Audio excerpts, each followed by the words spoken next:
వేసుకున్నానని బాధపడకయ్యా. ఏ చీర కట్టుకుంటే ఏమున్నదమ్మా, ఏ షర్టు వేసుకుంటే ఏమున్నది, మంచి పుస్తకం చదువుకొని మంచిగా బ్రతకాలని తెలుసుకోండి నేస్తమా.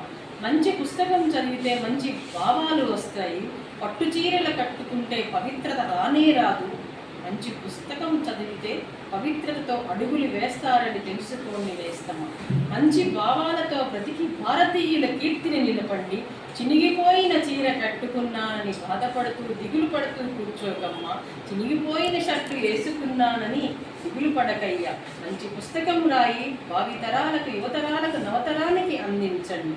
మంచి పుస్తకం చదివి ఆనందంతో హాయిగా వర్తిల్లండి అంటూ ఈ కవిత ఇంటి దగ్గర రాశానండి. అంటే యుద్ధం మీద చెప్పారుగా, అది ఇక్కడ కూర్చొని రాశాను.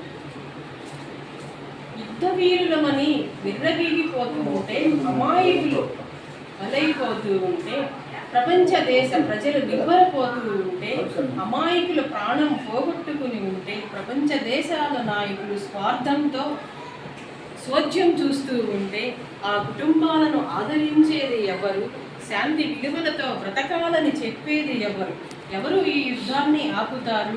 కొంతమంది సోధ్యం చూస్తూ అల్లాడిపోతుంటే చూసి నివ్వరపోతుంది ఆ లింగమ్మ. అణుబాంబులు మనకొద్దు, ప్రపంచ దేశాల అభివృద్ధి మనకు వద్దు అంటాను నేను.